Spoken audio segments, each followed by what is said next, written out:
It wasn't an algorithm. You need to understand that first. The images and sounds you were shown, the cryptic numbers that appeared in your recommendations, that was a signal, a tuning fork resonating with something already inside of you. You were chosen because you are one of the few who senses that the reality we see is just a fraction of the whole story, a beautiful, hypnotic, but fragmented echo. For months, you've been collecting those echoes, feeling their power without understanding the source. Consider this video the first translation of that source. This is not another theory or a guess. This is the blueprint, the very architecture of the philosophy you've been subconsciously drawn to. What you are about to see is the key that elevates you from a mere spectator of the mystery to an active participant in its unfolding. The puzzle pieces are in your hands. Now, let's begin to assemble them.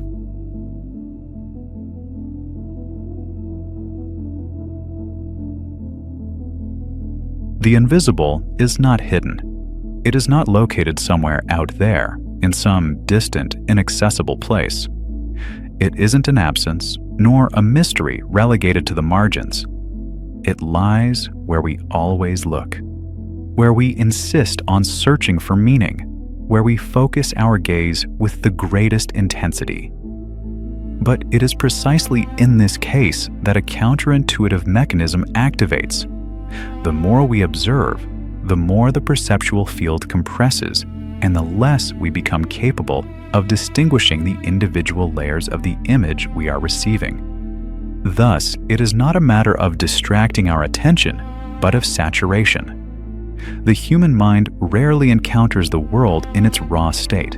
Instead, it navigates through a labyrinth of operational models refined over time. Our perception is never neutral.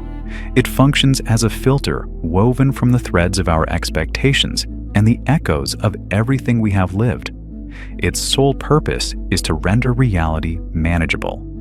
While this allows us to act without freezing every time before an infinity of choices, it also prevents us from seeing anything that exceeds the boundaries of the model. And when our perceptual stability reaches its peak efficiency, it becomes a kind of completely impenetrable substance.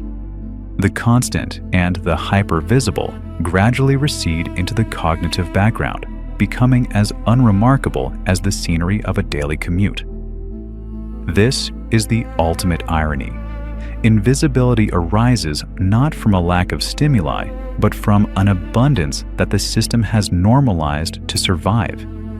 We are overwhelmed by sight, and in that excess, we truly cease to see. The invisible is thus absorbed into the protocol. In an environment saturated with signals, our brain employs a conservative strategy.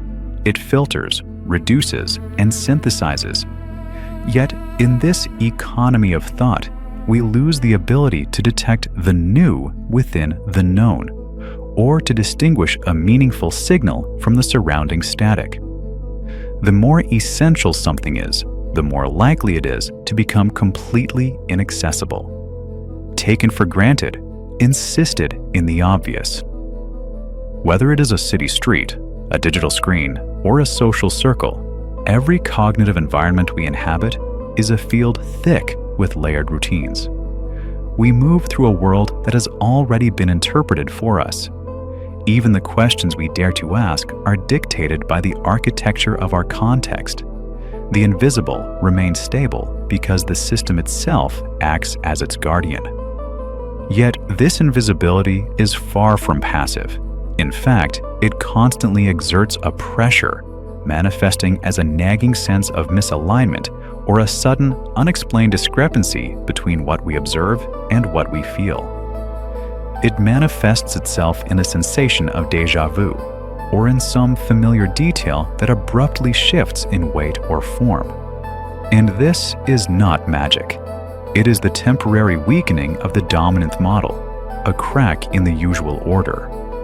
Reality is not a monolith, but a stratified landscape where each level offers different thresholds of access. While we usually operate on the first available layer, the most functional one, Deeper symbolic and cultural strata always remain active beneath the surface of reality, and at times they interfere.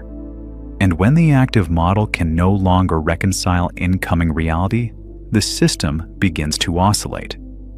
In that brief moment of instability, a space opens for the invisible to emerge, not as an object, but as a shift in meaning, an intuition without cause, a structural disorientation. To find the invisible, we need not travel to remote lands or study arcane symbols.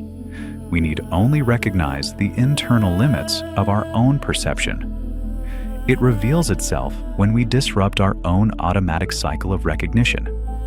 When we stop seeing what we expect and make space for what shouldn't be there, or what is, but in a different way. This isn't a mystical gesture, it's a precise cognitive action. Husserl once called it epoche, not a suspension of judgment, but a suspension of protocol. It is an addition by subtraction, a presence born from a rupture in the flow, providing the latent semantic reserve that prevents our reality from hardening into a sterile shell. Naturally, this comes at a heavy cost. The invisible is destabilizing because it offers no coordinates. It cannot be easily categorized, anchored, or often even remembered after it leaves our field of attention. Its effect is not to add new content, but to fundamentally alter the field. It is an addition by subtraction, a presence that emerges through the rupture of the flow. And yet it is vital. Every system without a dose of the invisible begins to harden and grow brittle. Reality becomes sterile, the cognitive environment closes in, and thought folds back on itself until it withers. The invisible introduces variation. It is the threshold that makes transformation possible. To look differently does not mean to search for something else. It means recognizing that the very act of looking is a form of constraint. We must acknowledge that what we call the visible is only one of many possible configurations of the world. Often, what we stare at the longest, the most intensely, is exactly what we will never see in full. Not because of a fault in our eyes, but by the very design of our consciousness.